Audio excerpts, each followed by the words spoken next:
कभी वो बच्चा अपने पापा से कहता था, पापा मैं बड़ा होकर अमेरिका जाऊंगा। लेकिन किसे पता था वो बच्चा एक दिन पंजाब का सबसे खतरनाक नाम बन जाएगा, सुक्खा कहलवा। साल 1987, पंजाब का कपूरथला जिला।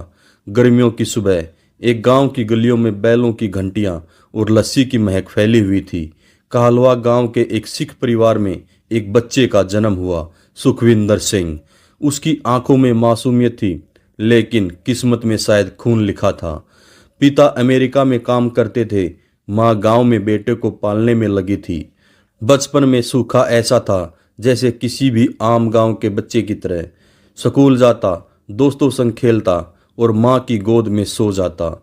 लेकिन समय के साथ साथ उसकी आंखों में एक अलग सी चमक दिखने लगी, एक बेचैनी, एक बगावत। क्लास 8वीं में था जब पहली बार उसका झगड़ा हुआ। बात सिर्फ इतनी थी कि किसी लड़के ने उसकी कॉफी फाड़ दी थी और बाकी बच्चों के लिए बस झगड़ा था। सुक्खा के लिए इज्जत का सवाल था। उस दिन उसने पहली बार किसी को लहूलुहान किया। गांव वाले बोले, बच्चा है, गुस्से वाला है, ठीक हो जाएगा। पर सच्चाई ये थी, अब कुछ ठीक नहीं होना था। साल था 2004 जब उसके खिलाफ पहला केस दर्ज हुआ। पुलिस स्टेशन में मां रो रही थी, बाप अमेरिका से फोन करके गालियां दे रहा था और सूखा वो पुलिस वालों की आंखों में आंखें डालकर देख रहा था। उसने पहली बार हथकड़ी पहनी और शायद उसी दिन उसे उससे प्यार हो गया। कहते हैं इंसान की असली पहचान उसके दोस्तों से होती है। सूखा के आसपास अब छोटे मोटे गुंडे जमा होने लगे। वो झगड़े करवाता, पैसों के लिए डर फैलाता और धीरे धीरे नाम कमाने लगा।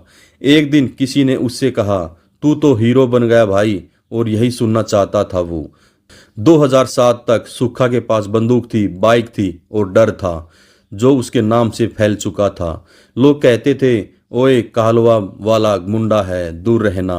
और यही डर उसकी असली ताकत बन गया। सोशल मीडिया का जमाना आ चुका था।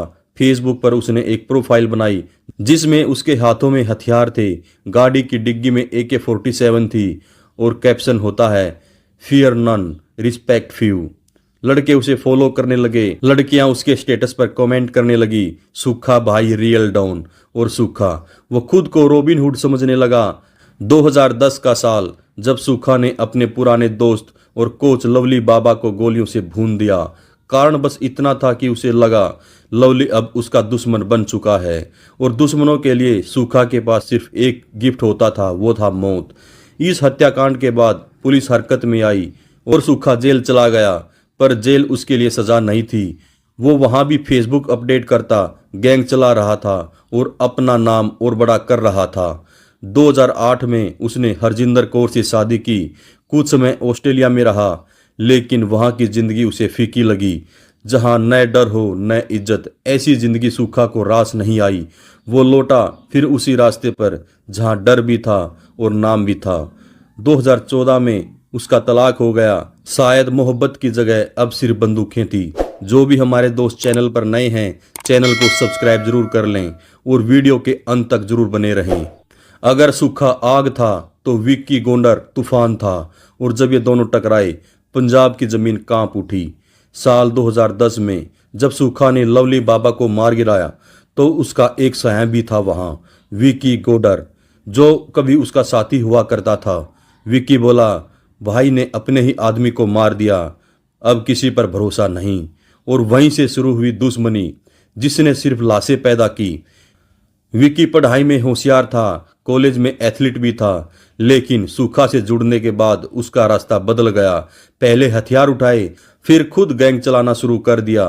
विक्की कहता, मैं किसी के अंडर नहीं चलता, मैं खुद बादशाह हूँ।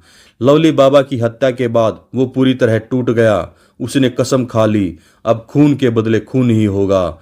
साल 2011 से 2014 के बीच सूखा का नाम इतना बड़ा हो चुका था कि पुलिस भी उसे पकड़ने से कतराने लगी। उसने पंजाब हरियाणा बॉर्डर पर लूट, वसूली, किडनैपिंग सबको अपना बिजनेस बना लिया। हर बड़े बिल्डर और व्यापारी को एक कॉल आता, हेलो भाई बोल रहा हूँ, रकम तय कर लो वरना अंजाम तय है। सूखा सोशल मीडिया पर लोगों को धमकियां देता, हथियारों के साथ फोटो डालता और गैंगस्टर कल्चर को ग्लैमराइज करता। उसका एक वीडियो वायरल हुआ था जहां वो गोलियां चलाकर कहता है, इन्हें सिर्फ दुश्मनों के लिए रखा है, पंजाब के रॉबिनहुड की जय हो। विक्की जानता था कि सूखा सिर्फ गोलियों से नहीं मरेगा, उसे वहीं खत्म करना होगा जहां उसे सबसे सुरक्षित माना जाता है, कोर्ट के अंदर। पुलिस की कस्टडी में प्लान महीनों तक बना, हथियार तैयार किए गए, गैंग के मेंबर्स को ट्रेनिंग दी गई। सुबह 11 बजे जालंधर कोर्ट, पुलिस वैन रुकी, सूखा को पेशी के लिए ले जा रहा था। आसपास सिक्योरिटी थी, लेकिन उस दिन एक गलती हुई, उसके बॉडीगार्ड्स की गाड़ी पीछे नहीं थी और फिर एकाएक गोलियों की बारिश होने लगी। 100 राउंड फायरिंग हुई, ऑटोमेटिक गन से सीधा हमला हुआ। सूखा जमीन पर गिरा, उसका शरीर छलनी हो चुका था। लेकिन हमला यहीं नहीं रुका, हमलावरों ने उसके शव के पास खड़े होकर भंगड़ा किया, हंसते हुए कहा, गेम ओवर सूखा। पूरा पंजाब हिल गया। न्यूज चैनलों पर ब्रेकिंग आई, सूखा कहलवा की हत्या कोर्ट में, दुश्मन ने पुलिस के सामने लिया बदला। लोगों को यकीन नहीं हो रहा था, जो इंसान खुद को अमर समझता था वो मिट्टी में मिल चुका था। इस हत्याकांड के बाद पंजाब सरकार हिल गई, पुलिस पर आरोप लगे। साजिश तो पुलिस के अंदर से ही लीक हुई थी क्या, कई अफसर सस्पेंड हुए। लेकिन सच्चाई ये थी, गैंगवार अब और भी भयानक होने वाला था, क्योंकि अब मैदान खुला था और हर छोटा गुंडा नेक्टस सूखा बनने की कोशिश में लगा था। क्या यही था सूखा का अंत, या उसकी मौत ने एक नए युग की शुरुआत कर दी थी?